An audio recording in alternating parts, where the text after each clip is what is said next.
Today's day 3, and sometimes you feel better, sometimes you feel worse, sometimes it's easier than day 2, sometimes it's harder. For me, today, day 3 is a lot harder. I'm a lot hungrier than I was, and I'll tell you a couple reasons why. I made 2 really stupid mistakes, really rookie mistakes, and let me tell you about them. So, number 1, I forgot to bring my bone broth with me to work. So besides the obvious nutrients it gives you and helps you with the electrolytes, bone broth really satiates you because it has all that fat in it. And it really stops you from being super, super hungry. And that's what you use when you're really feeling super hungry. You're about to break your fast and you know it's just hunger and it's nothing else health wise. So I didn't have that. And then on top of it, my second mistake, this was just kind of silly. I was walking in the park today, so you're walking through the forest. I have my timer set to 45 minutes because we're doing the 75 hard protocol. So we're calling this 75 harder because we're including the fast in it. So I walk for 45 minutes to get my outside 45 minutes of exercise. And first, I was walking pretty fast, which normally doesn't matter. But remember, we're fasting, so you don't want to do extra exertion. You don't want to spend extra calories.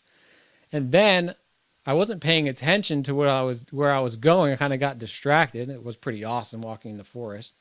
And the 45 minutes went off and I was on the other side of the park. So I had to walk all the way back and I spent an extra 15 or 20 minutes walking.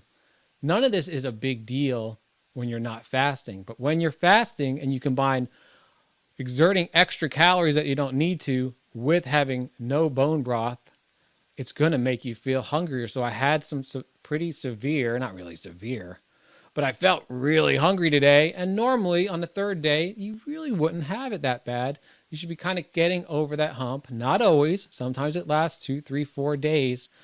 But after the 4th day, you should definitely be in the clear as far as feeling really hungry. It's more of a mental game after that.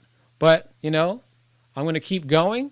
I was able to not break the fast. It was just hunger, so I just kept going. I kept myself busy. Remember how we talked about that? I had plenty to do, so I just dove into work and just kept myself busy and tried not to think about it. Another thing that happens when you're kind of getting to this time, you're most likely going into ketosis, which is super exciting because you're now burning fat. You've burned up all that glycogen in your body, and now your body has to turn the fat into glycogen. I think that's what it is. And that needs the fat to basically get energy for your body. And that's when you start really burning fat. So that's really exciting. That's why the ketosis, the keto diet is so popular because it puts you in that state. But of course, fasting is also going to put you in that state. But another thing that happens, and I've noticed this always happens to me, is, you feel colder. I think your body temperature changes. Your body is trying to be as efficient as possible. It's not getting all these calories in, so it's working on being more efficient. It's going to lower your body temperature a little bit. You're going to feel a little bit colder. So this morning, especially, I woke up and I definitely felt colder than I normally would. So really, honestly, just dress a little more warmly. It's no big deal. Don't let it freak you out. It's just a normal part of the whole process. But that's just one of the things that happen. And we also need to talk about planning for real life events, because we can't all go to, a retreat and fast, though that is amazing when you can do that. We're usually going to work or hanging out with friends or we're living life. So this week, on this weekend, we have a couple plans actually. Tomorrow night we're going out. We're going to be with some friends. It's always a little bit stressful because if they're cool with it, it's great. If they think you're a little weird, you kind of are on the defensive a little bit about it. Who you're hanging around with really makes a big difference. And 9 out of 10 times you might eat something. Probably not Thursday, but this weekend I'm going to an oyster roast. It's very popular this time of year in the South, and I absolutely love oysters. And we made these plans a long time ago before I was even going to start doing this. So we're just starting to make friends with these couple. They're awesome. So we're going to go. Obviously, they're really about building the relationship and getting to know people. That's the most important part about any event. But hey, food is always usually a large part of these type of events. So it's going to be really tough. You kind of have to mentally prepare yourself, because those are the moments that you're going to break the fast and just say, well, screw it. It's no big deal, which is totally fine. But if it's important enough to you, you're going to have to get through it. So you want to prepare yourself for those moments. You want to prepare yourself for the criticism, for the kind of the strange looks you might get when you talk about it. You know, fasting isn't in the mainstream yet in the United States, even though we do it every single day.